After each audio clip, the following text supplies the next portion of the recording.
Hello everyone, and welcome back to another team building video for week 2 of the ODL, the Ogre Draft League. This week our opponent is direxcarnage, who I will call just Dire from now on, with that team Sire Brothers. And first, before I will go over each Pokemon and how threatening or how good they are in the matchup, this team building was really difficult, to say the least, because in my opinion, I don't really have a good matchup in this week. So it was difficult. So this this is also why, fun fact, this is pretty much last minute, or I'm recording this right now pretty last minute, because I wasn't done with my team building like just a few minutes ago. So yeah, let's just start with Dire's team, just like last time, and then I will go hopefully more quick than last time over mine. So let's start with Gouging Fire for 18 points. I never really had to build against that Pokemon before, so I thought, I don't know if is it really that good that it should cost 18 points. I don't know.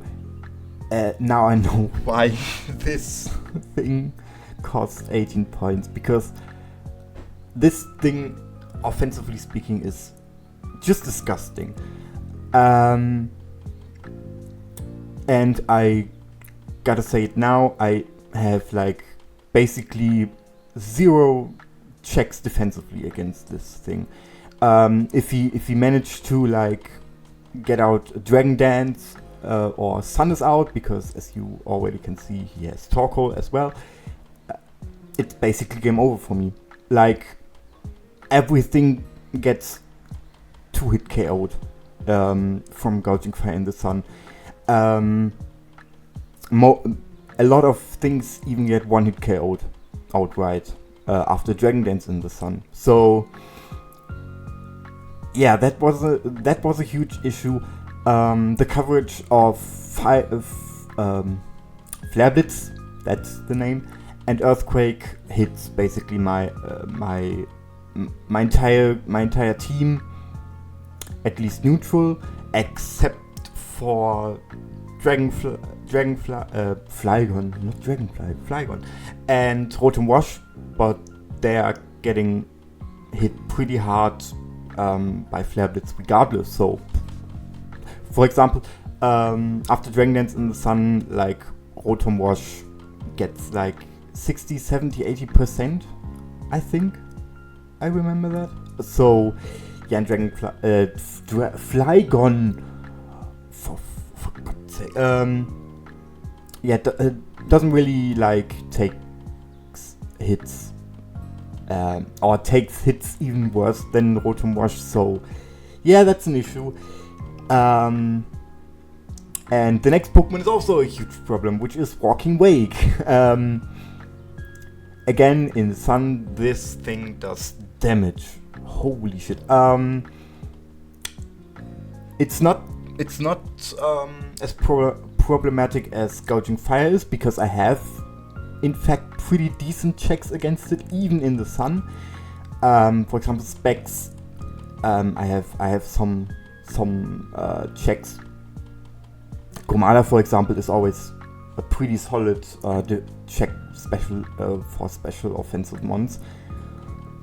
But it's still scary because as you already can see, I don't think Sylvan is that good, so I don't really have which in turn means Wish is not that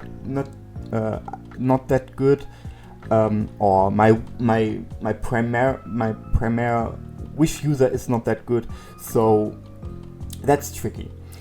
So my mons, for example, AV Commander gets chipped pretty heavily. So yeah.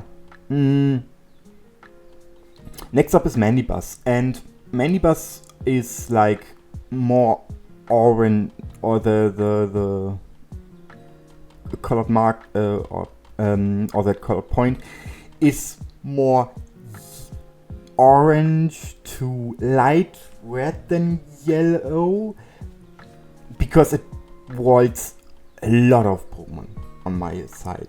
A lot of Pokemon. Girder, Brute Bonnet, Empoleon, or let's just say defensively Empoleon.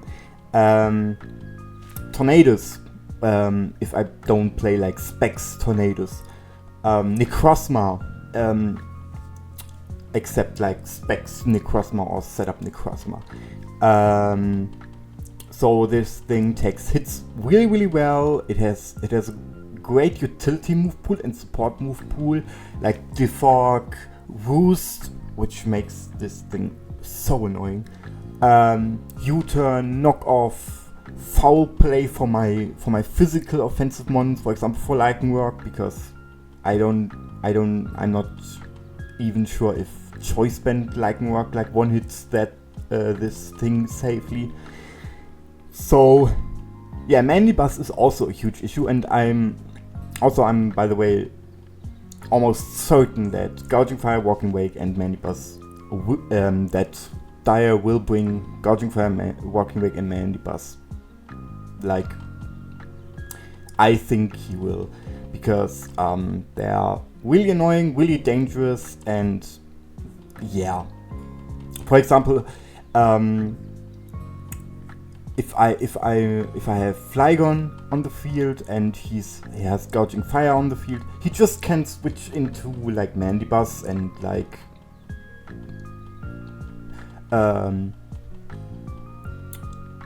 with its immunity to Earthquake. So yeah, that's an example. Next up is Volcanion, and I'm also not sure if I should have marked Volcanion red or yellow. Here are the issues. It also hits like a truck. For example, choice bags. The issue is why I've decided to give it like that yellow point is because I have solid checks against it. Defensively speaking, like Rotom Wash is a pretty good check. Or other Pokemon, which I will go into later. So yeah, he can't really like, for example, if he plays like Choice Specs Volcanion, he can't really like lock into one move that well, because for example, if he locks itself into Earth Power for Empoleon, for example, I can switch into Tornadus Therian, Rotom Wash, Brute Bonnet, and all those Pokemon, or Flygon, for example, and then he has to switch out because he doesn't have Flip Turn or anything like that, and I can like chip something for free, because if you don't know, he doesn't have like Wish support in any way. If he locks into, like, for example, Fire Blast, I can switch for, I don't know, Brute Bonnet, I can switch into Rotom Wash, Rotom Wash, or Lichen Rock, for example. So, or Flygon again. If he locks into, like, Hydro Steam, I can switch into Empoleon, and you get the point. So, that's really good. I still can see that he brings it, but it's more like he could, but it's not for certain that I think he will bring it. Next up is Torkoal, and Torkoal is it's alright. The main reason why I'm certain that he will bring Torkoal is just simply drought and to bring out the sun. But other than that, it has good support capabilities with Stealth Rock or with Rapid Spin for my hazards, for my potential hazards. Lava Plume and Will-O-Wisp are always annoying for Lycanroc Dusk, for example, because Lycanroc Dusk can't one-hit KO Torkoal, sadly, or Flygon. So yeah, I don't think Shell Smash Torkoal is that good in this matchup. Because of mons like Rotom Wash, for example. So yeah, we will see. Next up is Clotsire. Clotsire walls basically all of my especially offensive mons. Except like Choice Back Sylveon. Like, you have to imagine this, how crazy this is. Defensive Sylveon can't 2-hit KO Clotsire with Psyshock. Like, what the fuck? Why? Oh! Yeah, and except for like Necrozma with Psyshock. But other than that, it can spread Toxic, it has Toxic Spikes, Recovery. So yeah, it can be pretty passive at times, I think, because he has a pretty difficult like decision. What moves will he play on Clotsire?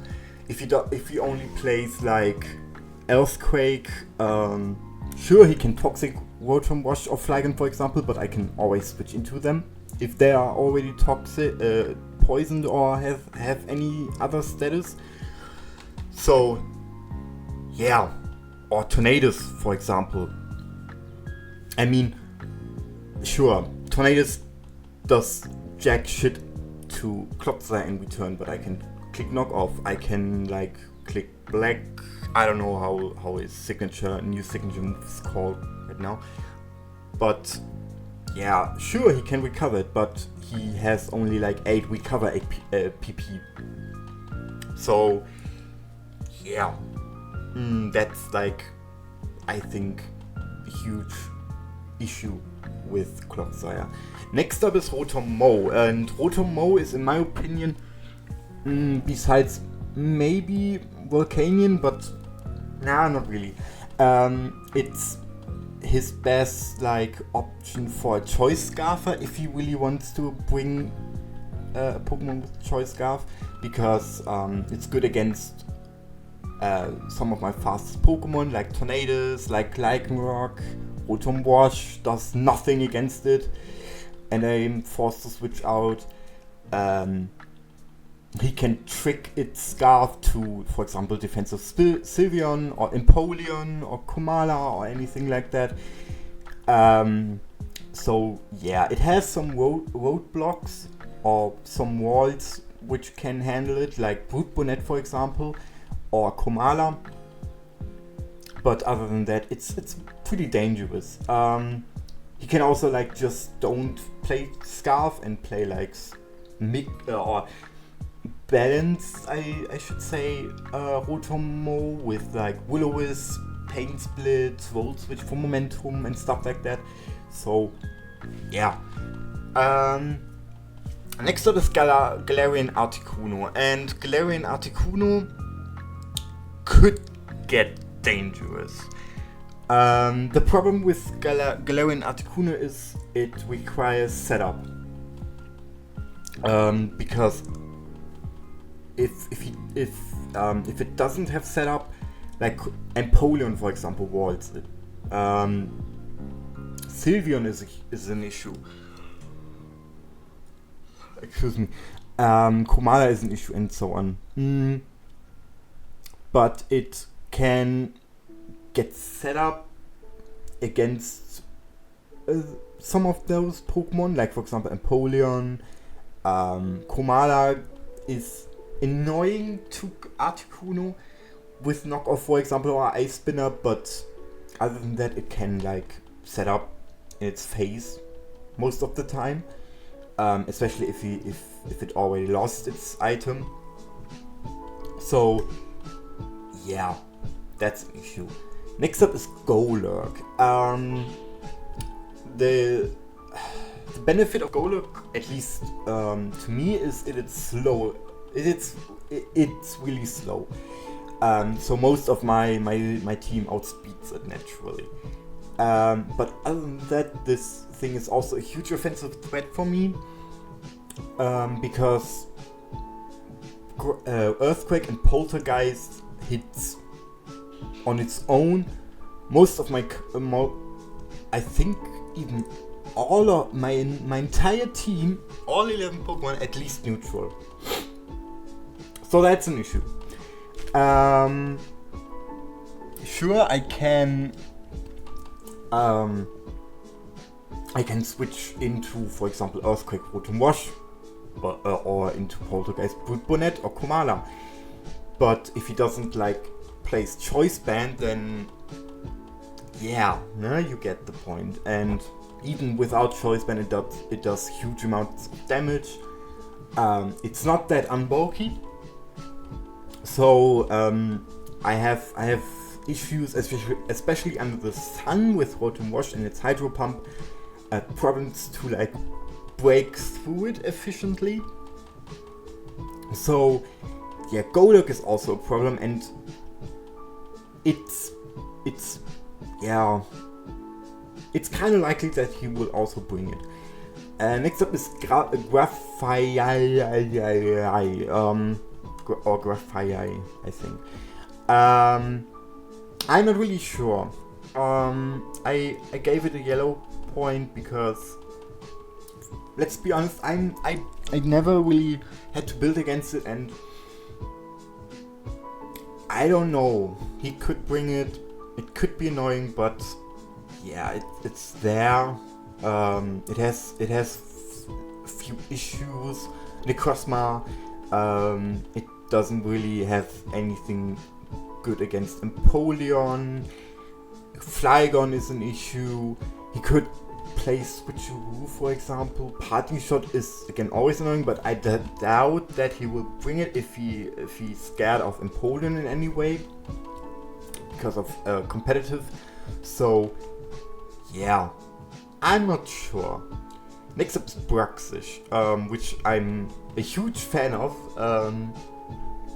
But besides that, Bruxish is yellow because Choice Band Bruxish is really solid against me, which I didn't expect at first. Nothing in my team really wants to switch into a Choice Band Bruxish, especially if I don't know what he's going to lock, what it's going to lock in, which move it's going to lock into.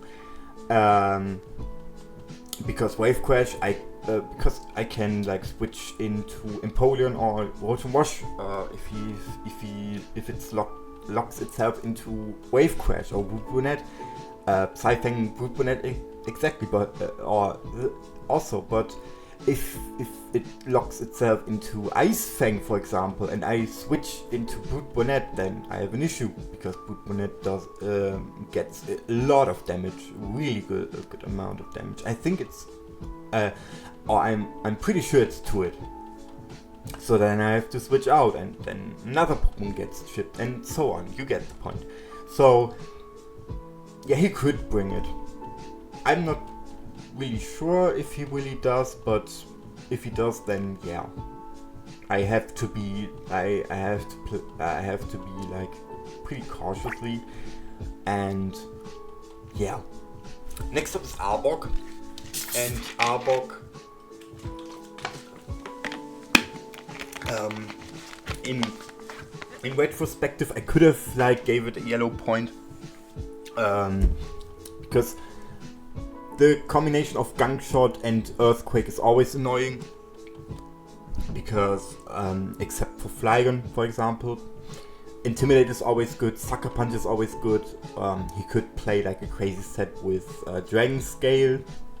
No, Scale Shot is called. Sorry. With Scale Shot or Coil. So yeah, that could be an issue.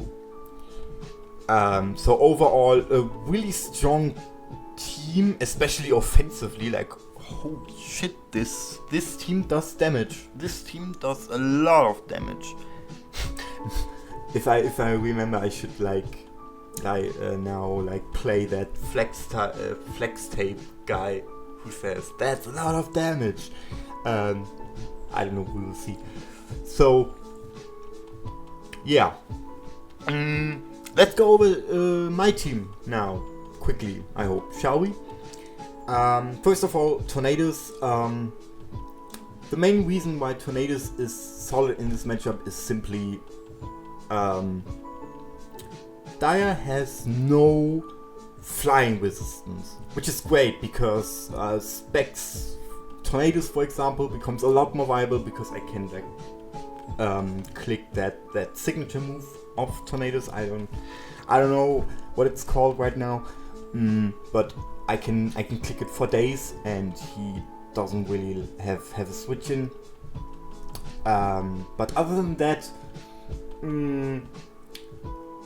the issue is it doesn't tank good enough if I don't want to play Specs, and it doesn't hit hard enough if I don't play Specs. So if I want to bring Tornadus, I'm basically forced into playing Choice Specs Tornadus, which is not great. Because sure, I can basically spam flying moves for free, but he still has Pokemon which can switch into that Clodsire, for example. And yeah, that's not really great. Next up is Necrozma. Necrozma is unfortunate because the move pool is great for Necrozma, especially in this matchup. The issue is it's too slow for this matchup, in my opinion, simply because Guardian Fire and Walking Wake, for example, are way faster than it. And it's not tanky enough in this matchup. So again, I'm basically forced to play more of an offensive Necrozma if I want to bring it. Compared to for example last week where I played more physically defensive Necrozma, which worked pretty well. But yeah, that's why it's not red or anything. Rotom Wash is okay. It can't check Guardian Fire and Walking Wake in the slightest, but other than that, it's arguably even my best check against some other Pokemon of Dire, Volcanion, for example, Shell Smash, Torkoal. So yeah, which is why it's solid in this matchup. It's definitely solid. It's not bad, but it's not amazing either. Next up is Lycanroc, and Lycanroc is one of the two Pokemon which are, in my opinion, offensively the biggest threats in my team. Because Stone Edge hits almost anything really, really well. The coverage of Stone Edge, Psychic Fangs, and Crunch alone hits Dire's entire team super effectively, except Rotom Mouse,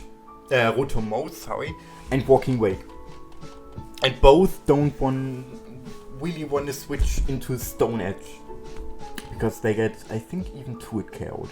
So yeah, that's really amazing. Empoleon is weird because I'm not sure if Empoleon is really that great in this matchup. It's solid, definitely, but it's not that great. It can check some things halfway decently, for example, Walking Wake, Volcanion if Dire doesn't decides that he to not play Earthquake or Earth Power for some reason, or Torkoal without Earth Power. But yeah, it has problems against Rotomo, against Clotsire, Golurk. So yeah, but other than that, it's pretty solid. It would give me momentum in form of Flip Turn, Roost or reliable recovery in form of Roost. Knockoff is always nice. Stealth Rock. So yeah, it's fine. It's not really that bad. Next up is Sylveon. The issue is, like, offensively Sylveon doesn't tank enough, especially with its base speed of 60, and defensive Sylveon doesn't hit hard enough. And Fairy is pretty bad coverage against Dire's team. I can only hit Walking Wake and Mandibuzz super effectively. As I already mentioned, defensively Sylveon doesn't even break through Clotsire. And Gouging Fire, for example, just runs Sylveon over. Arbok is also annoying. Bruxish. So yeah, it's not really good in this matchup in my opinion. Celezzle is also not good in this matchup. It doesn't hit good in this matchup at all. Sure, Toxic would be nice for Pokemon like Mandibuzz or Torkoal, but it's basically set up for the Gouging Fire, for example, so which makes it automatically bad. Flygon is, besides Lightning Rock in my opinion, my best Pokemon offensively speaking, because Ground is amazing coverage against Dire's team. Like, I hit 6 out of 12 Pokemon super effectively with Earthquake, Gouging Fire, Volcanion, Torkoal, Clotsire, Grafaiai, and Arbok. And also, what I noticed is Dire doesn't have any Fairy or Steel types, so I can spam Outrage, which I realized during team building. So Flygon is amazing. The issue is, even with Choice Band, it doesn't hit as hard as I would like. So it still misses out on some one-hit KOs, which would have been nice. Mandibuzz is still a huge issue. So yeah, Flygon is great, but it's not like amazing or perfect in this matchup. Brute Bonnet is, on first glance you could think Brute Bonnet is not good in this matchup. Mandibuzz with Flying Step, Gouging Fire with Fire Step, Volcanion with Fire Step, and so on. But all I will say for now is look at my Terra types, and then maybe you will see, or maybe you will realize why I think Brute Bonnet is pretty solid in this matchup. We will see. Next up is Götter, and Götter, it has a minuscule niche in this matchup with the Fog. But other than that, it doesn't tank that great in this matchup.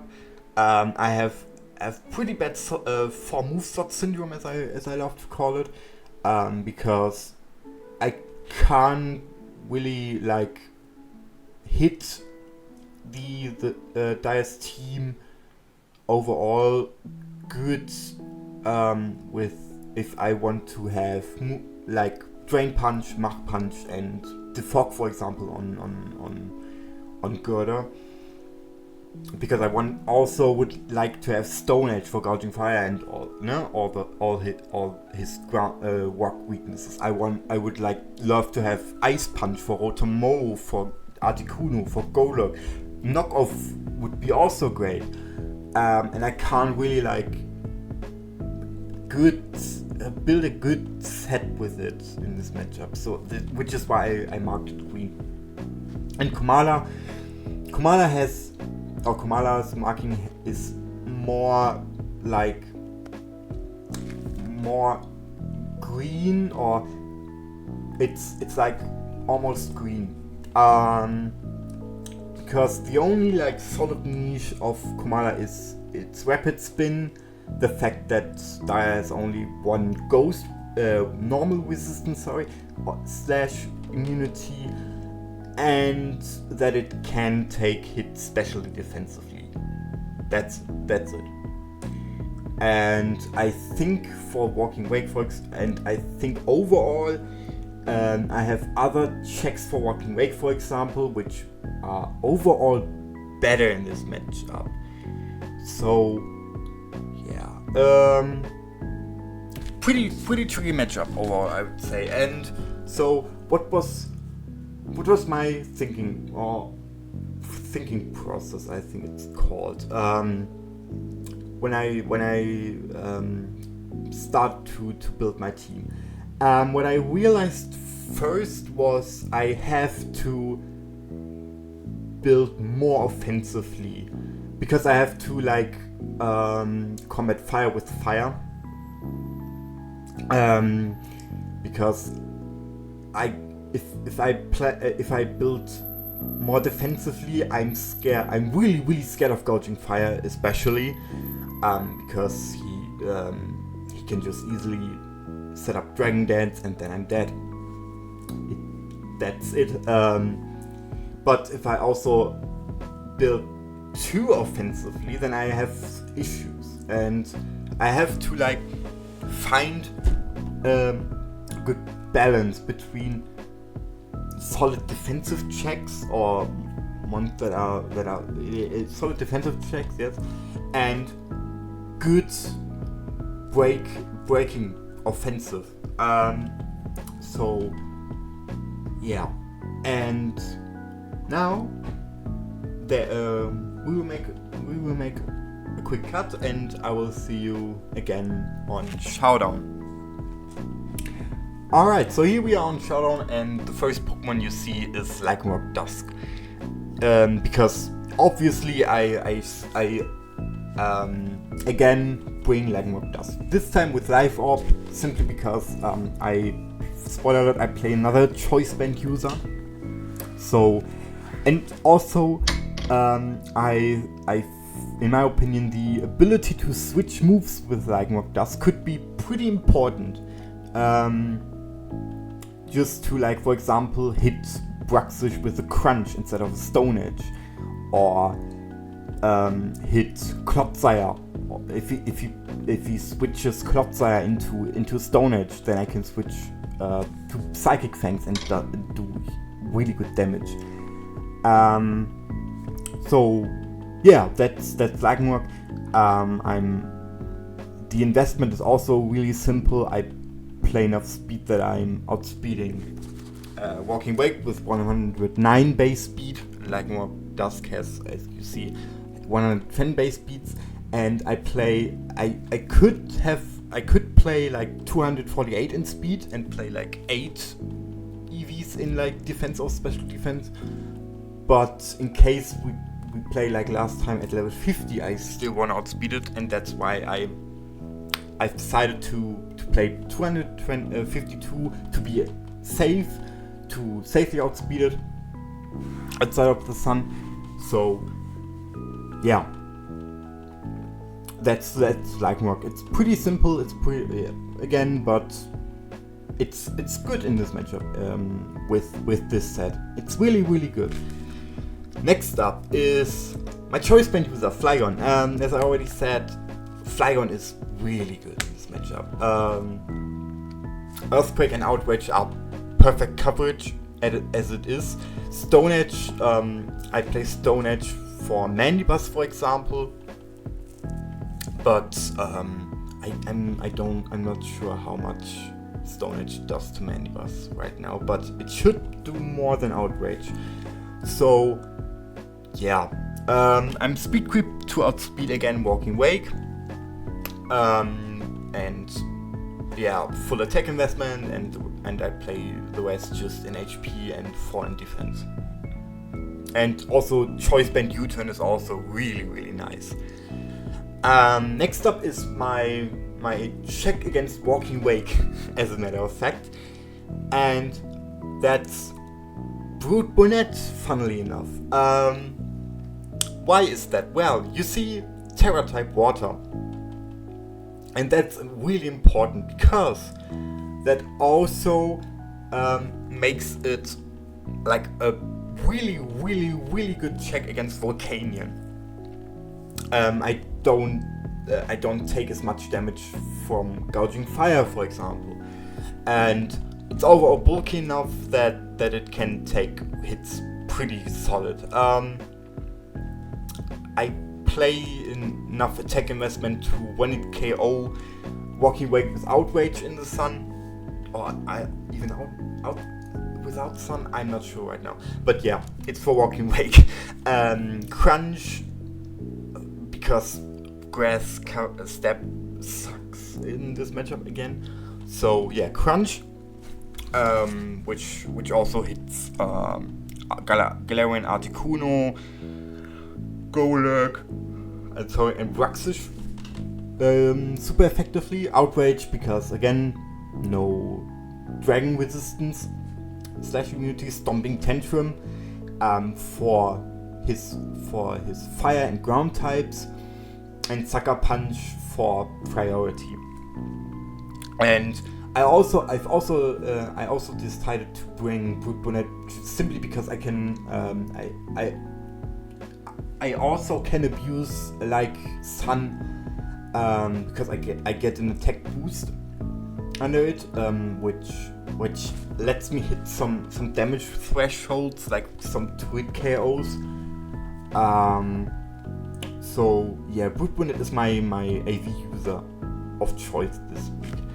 Next up is Necrozma. You see an Expert Belt set. The reason is I didn't want to play choice specs, for example, because I don't want to be forced to lock myself into a move, to be like perfect switching opportunity for Mandibus, for example, if I'm locking myself into Psyshock. So yeah, and I'm also playing bulky Necrozma, or more bulky Necrozma, because I still wanna tank hits, or I still wanna tank some hits, I should rather say. I'm speed creeped for modest full speed Volcanion, if he plays that for some reason. Expert Belt, just to give me at least some extra kick to my moves. And I twit KO most Pokemon. Unfortunately, with Expert Belt I still can't like break through Mandibus, which is unfortunate, but yeah. I also have recovery in form of Morning Sun, which is nice, especially under the sun, because then I heal like I think 67% of my full HP, so basically like 2/3 of my HP. So yeah, Necrozma main, what's the word again?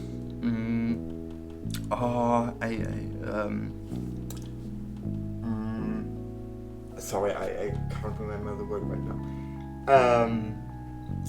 Necrozma's role is basically to chip, or to chip Dire's Pokemon down, so that Ragnarok and Flygen can clean up and at the end. Yeah, that's the Cosma.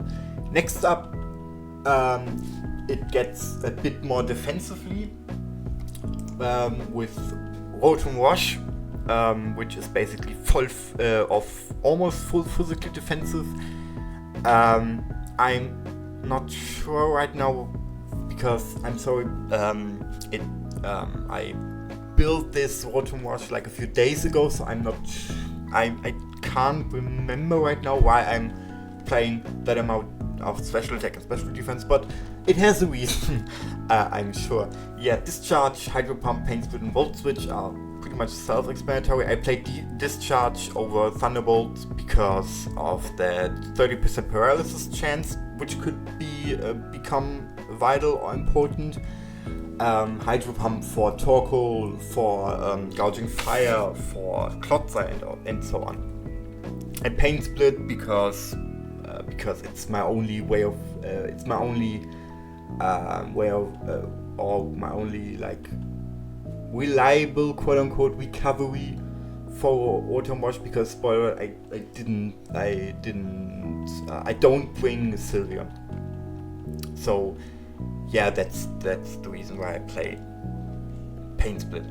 And last but not least, and it was difficult because I really wanted to have some sort of hazard removal for toxic spikes, for stealth walk, for hazards in general.